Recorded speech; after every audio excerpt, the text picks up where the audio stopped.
Hello दोस्तों, कैसे हो आप लोग। स्वागत है आपका इस नई वीडियो में। तो आज के वीडियो में हम डिस्कस करने वाले हैं कि क्लास कंपोनेंट क्या होता है। लास्ट टाइम हमने कंपोनेंट्स के बारे में जाना, जहाँ पे हमने देखा कि कंपोनेंट क्या होता है, कंपोनेंट का यूज क्यों करते हैं ना, कितने टाइप्स के कंपोनेंट, बेसिक कंपोनेंट कौन से होते हैं, कस्टम कंपोनेंट कौन से होते हैं। हमने इतना डिस्कस किया था लास्ट वीडियो में। अब इस वीडियो में क्या करने वाले हैं, इस वीडियो के अंदर हम क्लास कंपोनेंट को देखेंगे। ठीक है, कि क्लास कंपोनेंट कैसा होता है, किस तरीके से हम इम्प्लीमेंट कर सकते हैं। ठीक है, तो स्टार्ट करते हैं। अगर अभी तक आपने चैनल को सब्सक्राइब नहीं किया तो कर लो और वीडियो को लाइक जरूर करना। ठीक है, तो स्टार्ट करते हैं।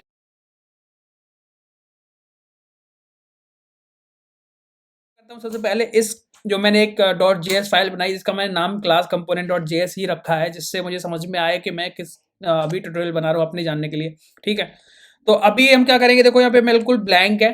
ठीक है, सबसे पहली चीज मैं आपको बताऊंगा, अगर आपने VS कोड का सेटअप कर रखा है तो आप VS कोड में जाइए। सबसे पहले आप जाके एक एक्सटेंशन डाउनलोड कीजिए जो आपकी बहुत ही ज्यादा हेल्प करने वाला है, और वो एक्सटेंशन है ES7, ES6, ES7 समथिंग। मैं आपको दिखा देता हूँ यहाँ पे, रिएक्ट ये वाला। ठीक है, इसका नाम है, यहाँ पे इसका ये नाम है। ठीक है, ES7 रिएक्ट, इसको मैं थोड़ा सही, रेडक्स रिएक्ट नेटिव स्नैपेट। ठीक है, इसके डाउनलोड्स भी आप देख सकते हो, काफ़ी सही है, रेटिंग भी सही है। इसमें क्या है कि जिस तरीके से हम जो भी हम जैसे टाइप करते हैं चीज़ें, तो शॉर्टकट वे है बॉयलर प्लेट्स लेने का। ठीक है, इजीली हम कोई भी चीज़ टाइप करके बॉयलर प्लेट ले सकते हैं। ठीक है, कोड का, जैसे मान लो RCE। ठीक है, RCE मतलब रिएक्ट कंपोनेंट है ना, ये देखो RCEP, ऐसे RNFE होगा, यहाँ पे देखो RNFE, RPCE, बहुत सारे हैं, RFC, RAFE। तो इस तरीके से इसके अंदर बहुत सारी चीजें हैं, जिनमें से हम एक यूज करने वाले हैं। जब भी आपको क्लास कंपोनेंट बनाना है तो आपको सीधा सा टाइप करना है क्या, RN मतलब रिएक्ट नेटिव C। ठीक है, C मतलब क्या कि क्लास कंपोनेंट इस तरीके से बन जाएगा, जिसमें देखो एक्सटेंड कंपोनेंट कर रहा है इस तरीके से। ठीक है, ये हमारा क्लास कंपोनेंट बन गया बेसिकली, और यही क्लास कंपोनेंट है, जैसे आप देख सकते हो। ठीक है, दूसरा तरीका क्या, अगर हम बिल्कुल इसको ये हमारा बॉयलर प्लेट है, जिसे हम बोलते हैं कि बॉयलर प्लेट कोड हमें दे दिया, प्री बिल्ट कोड। अब हम इसको खुद से लिखेंगे तो कैसे लिखेंगे, सबसे पहले हमारी चीज है हमें इंपोर्ट लेना है। ठीक है, इंपोर्ट के बाद हमें यहाँ पे रिएक्ट को इंपोर्ट करना है, कहाँ से, फ्रॉम रिएक्ट, जैसे हमने लाइब्रेरी के अंदर पैकेजेस के अंदर देखा था उसके अंदर। ठीक है, दूसरी चीज हमें इंपोर्ट करना है रिएक्ट। ठीक है, यहाँ पे व्यू, ये क्या है, कोर कंपोनेंट है किसका, रिएक्ट नेटिव का। तो मैं यहाँ पे एक रिएक्ट नेटिव से इस व्यू को इंपोर्ट कर लूंगा। ठीक, अगली चीज क्या है, हमें एक क्या करना है, क्लास बनाना है।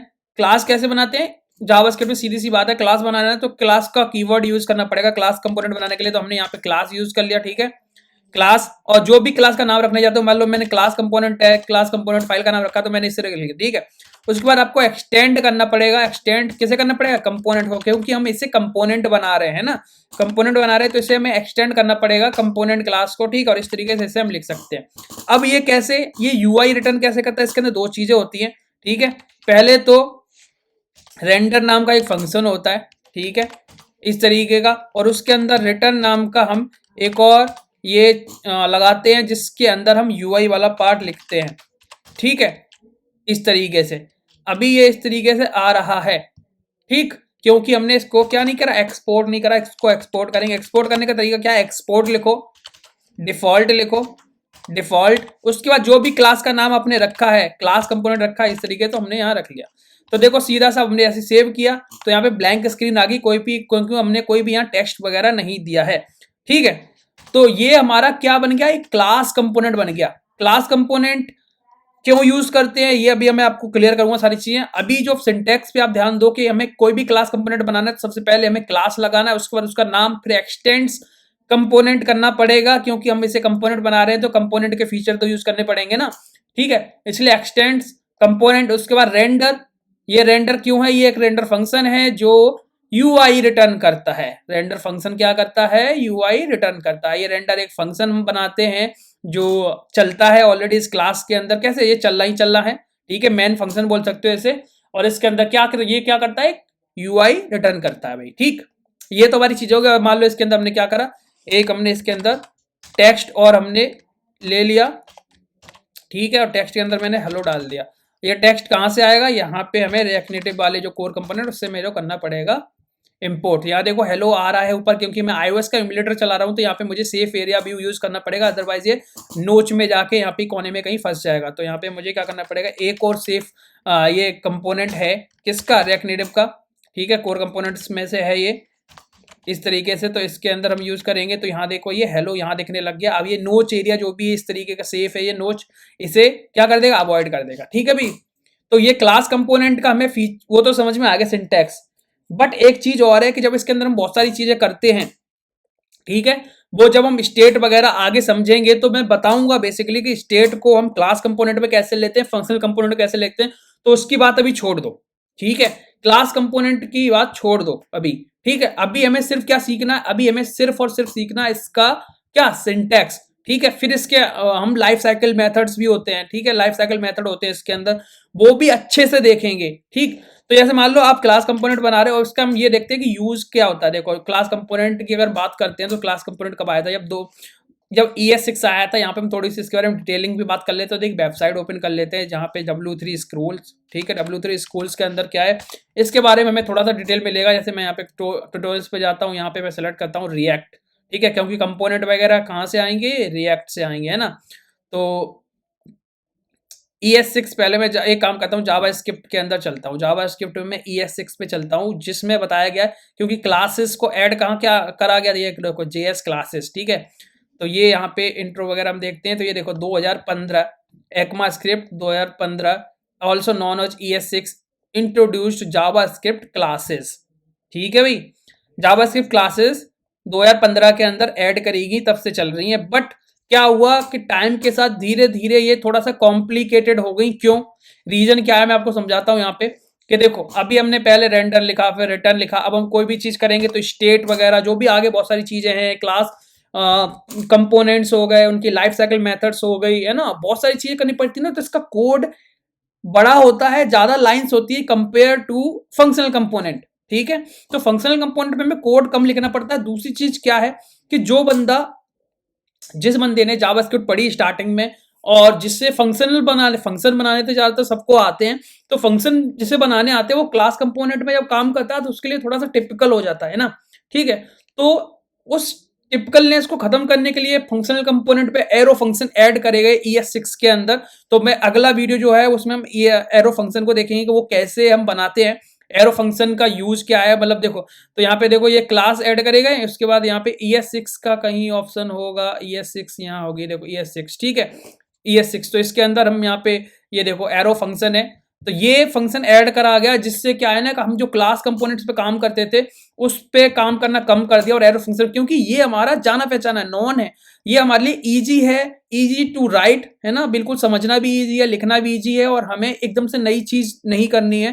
क्लास कंपोनेंट में हमें थोड़ा सा ऐसा फील आता था कि हम थोड़ा सा कॉम्प्लिकेटेड। देखो अब मैं एक एग्जांपल दे देता हूँ, ये हमने क्लास कंपोनेंट बनाना सीखा, ठीक है, हमें समझ में आ गया कि बेसिकली हमें क्लास कीवर्ड यूज करना है, उसका नाम लेना, एक्सटेंड्स कंपोनेंट को जरूर करना है, उसके बाद एक रेंडर नाम का फंक्शन चलाना है जो क्या करता है, UI रिटर्न करता है। जो भी UI हम बनाएंगे वो रिटर्न के अंदर बनाएंगे, ठीक है। उसके बाद एक्सपोर्ट डिफॉल्ट और जो भी हमारा क्लास का नाम है, इस तरीके से हम क्लास कंपोनेंट बनाते हैं भाई, ठीक। इसके अंदर बहुत सारी चीजें होती हैं।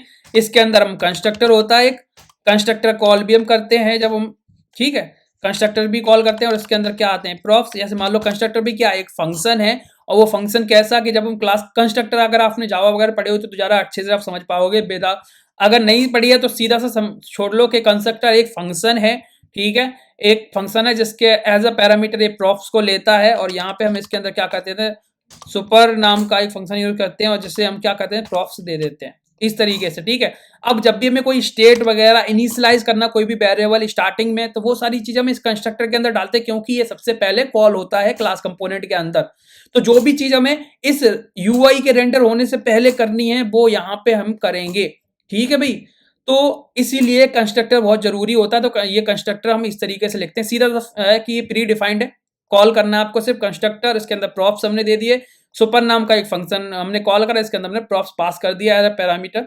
अब आपको स्टेट लेना, कोई भी वेरिएबल लेना है, ठीक है। अब वेरिएबल हम कैसे लेते हैं, क्लास के अंदर स्टेट्स में लेते हैं। अभी आपको स्टेट समझ में नहीं आएगा, अगर आप बिल्कुल बिगिनर हो तो स्टेट समझ में नहीं आएगा, इसलिए मैं स्टेट आपको समझा नहीं रहा हूँ। उसका अलग वीडियो रहेगा जिसमें हम state, functional and class component दोनों में देखेंगे, तो अभी मैं आपको ज्यादा नहीं बताऊंगा। तो ये एक फंक्शन जो कंस्ट्रक्टर है, ये लाइफ साइकिल मेथड्स का एक पार्ट है, ठीक है। अब क्या हुआ कि दिक्कत कहाँ आती है क्लास कंपोनेंट? क्लास कंपोनेंट हम यूज कब करते हैं? इसका पहले तो दिक्कत की बात नहीं करते, यूज कब करते हैं? क्लास कंपोनेंट में जब भी आपको कोई भी डेटा स्क्रीन पे दिखाना है, सिंपल सा डेटा है, मान लो ये ऐप है, ठीक है, ये हमारा ऐप है, इसमें सिंपल सा डेटा आपको दिखाना है, लिस्टिंग कराना, डेटा कुछ भी कराना, ज्यादा ज्यादा छेड़खानी नहीं करनी, ज्यादा एक्शंस नहीं लेने, ज्यादा डेटा अपडेट नहीं करना बार बार, तो क्लास कंपोनेंट बहुत सही है, क्योंकि आपको कोड फिर ज्यादा नहीं लिखना पड़ेगा, ज्यादा अपडेट नहीं कराना पड़ेगा चीजों को, ठीक है। तो क्लास कंपोनेंट हम यूज कर सकते हैं, कोई दिक्कत नहीं।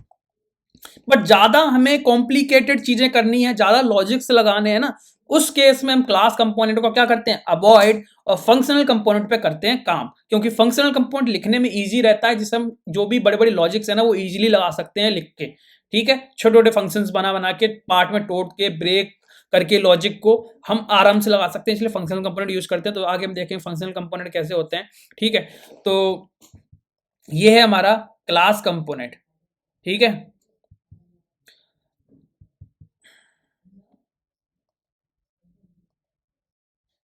ओके, अब हम नेक्स्ट वीडियो में फंक्शनल कंपोनेंट समझेंगे। तो अगर वीडियो अच्छा लगा है तो लाइक करना, चैनल सब्सक्राइब कर लो, मिलते हैं नेक्स्ट वीडियो में, तब तक के लिए बाय।